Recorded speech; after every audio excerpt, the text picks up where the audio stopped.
Hey guys, welcome back to my channel. My name is Eric. I am a transracial infant adoptee, domestically adopted. And in this video, I really wanted to talk about anxiety and how to deal with it. And there's so much that goes into adoptees and anxiety, and it goes back to maternal separation, and then it can even go into how we were in our mother's bodies and how our mother felt in utero, whether she was on drugs, whether she didn't want us. The bonding begins at conception, and we were in our mother for 9 months. I mean, there's no way that can't have any effect on our bodies. We were made in her body. So this can go really deep or it can go really simplified. So I'm going to try to simplify it as best as possible. And I'm not going to have any script. I know I can go way off on tangents, and I'm going to try to stay on point and on topic. But what I'm going to be talking about, I got from David Goggins' book, Never Finished, and Soll, Adoption Healing. And this is what has helped me over the past year. So my anxiety has been terrible. Just a little story on how bad my anxiety is. It started, obviously I was adopted. I was moved to an all-white area. I dealt with racism basically every day of my life. Anywhere I went, work, school, parties, immediately people would just start saying racist things or ask racist questions. And there was just a level of anxiety and paranoia that never has gone away. I've dealt with drinking problem because of it. That's the only way I felt safe. And then I dealt with agoraphobia. There was a couple years where I was just afraid to go in my mailbox before I had my son. It was really, really bad.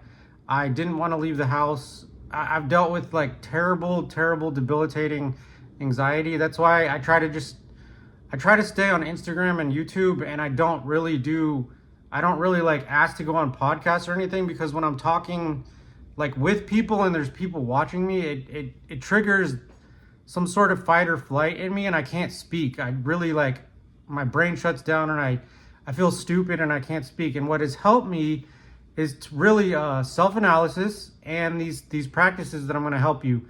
And I'm slowly building more felt safety, and I realize that it has a lot to do with being adoptees. There's a lot of different things that we go through that may not be acknowledged. Felt safety and secure attachment is one of them. I realized I drank my entire life from my teenage years up into my late 30s because I never felt safe in my adoptive home. I always felt like a stranger. I always felt like a hotel guest that was permanently there. I always felt terrified of the future and hopeless that I was never going to get a good job and I was just going to end up homeless, and nobody else around me related to that. They were like, yeah, just don't think like that. Just think positive. And it's not like I was consciously thinking of it. It's a primal fear of abandonment that I think is common in adoptees, and we don't talk about it enough.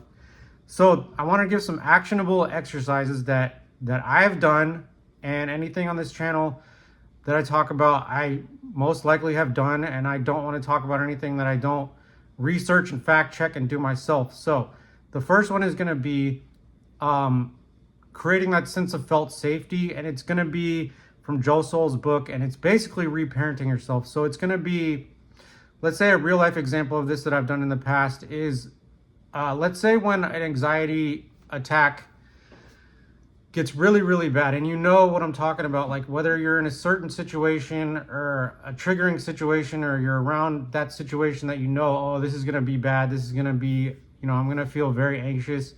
And for me, a lot of times it's morning. Just waking up is just facing the day is terrifying to me sometimes. And I've dealt with a lot of suicidal thoughts in the morning mostly. And then when I go out to parties or get-togethers, and when I go to new places, obviously that's really, really bad.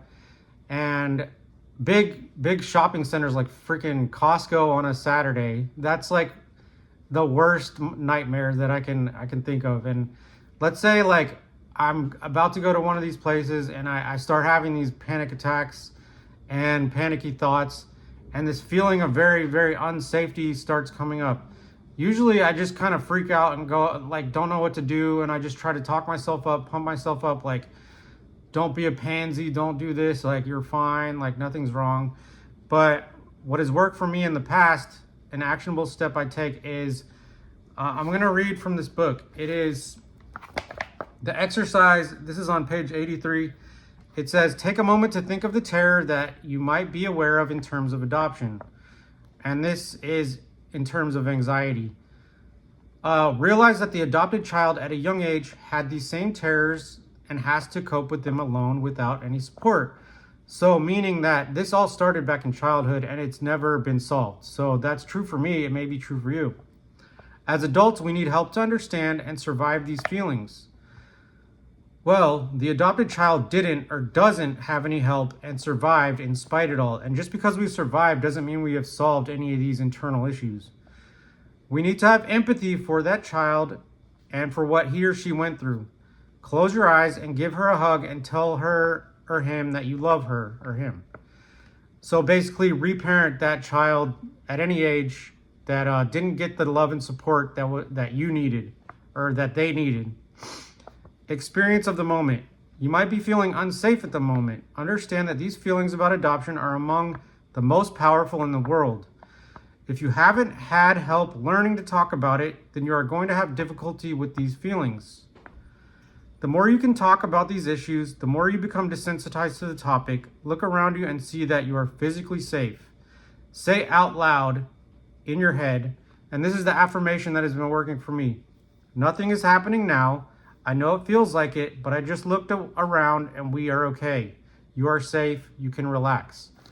And this whole foundation, this affirmation is the foundation of what created this felt safety for me in these moments. And I say a variation of it when I start to have these horrible, debilitating, panicky thoughts and start feeling like I don't want to talk to anybody. I don't want to be around anybody. The social anxiety. I tell myself, I picture myself even as a baby and speak to that baby that may have been relinquished and is still looking for his mother. I realize that I could still be that infant that's lost looking for my mother. And that could be a sense of anxiety that you don't even know is really there.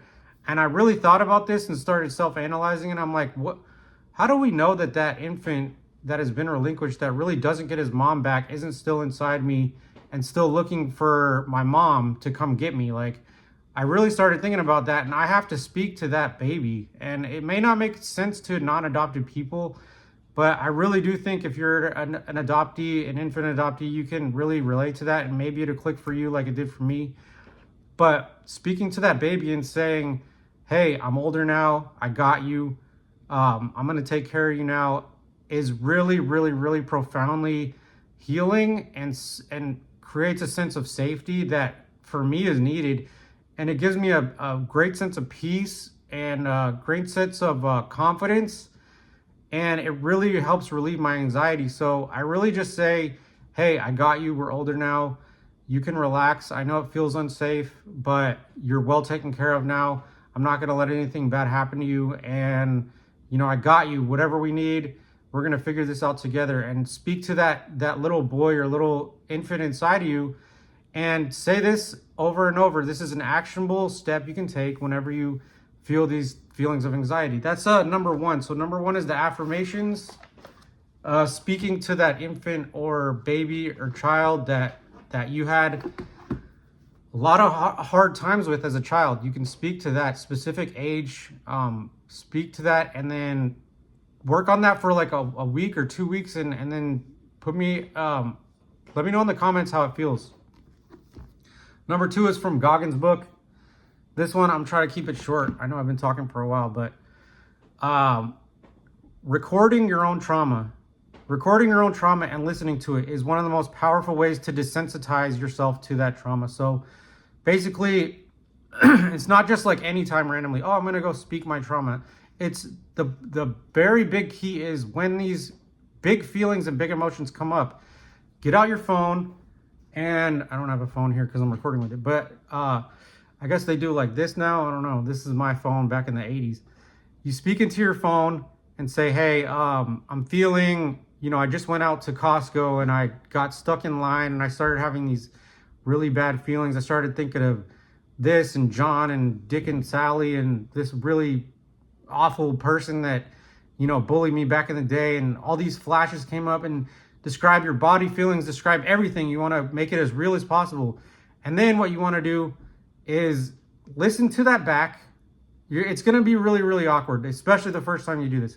Listen to it back, and then after a while, like let's say after you start practicing speaking your trauma and really bad times into the microphone and listening to it back, once this becomes a little less awkward, you're going to start pretending like you're a really good friend speaking to somebody that is going through the exact same situation. So let's say you're going through that crazy time at Costco, or you got like in a really big fight, or you got into like some road rage, or whatever your specific trigger is. Like you went off the rails on your kid, or you kicked your dog because he was being loud and annoying. I mean, I hope you don't kick your dog. This is just a crazy, stupid example, but whatever your trigger is, like whatever makes you go off the rails,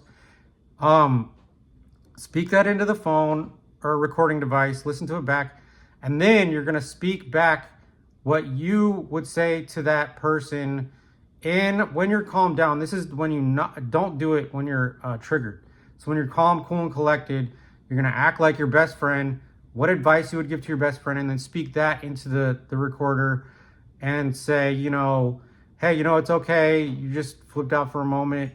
What you got to do now is just take a breath, go for a walk, give some really good advice that you needed, and then do that for a couple of weeks, couple of months, and then see how you feel and listen to that back. These are my 2 ideas that actionable steps that I've put into practice myself the past year. It's helped me a ton. I really hope this helps you as an adoptee, because anxiety and these crazy thoughts can come out of nowhere.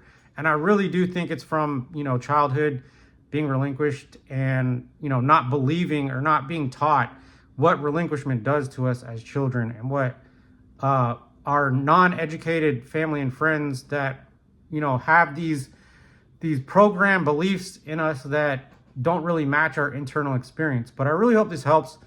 Let me know in the comments. I'm going to leave the comments open for you guys.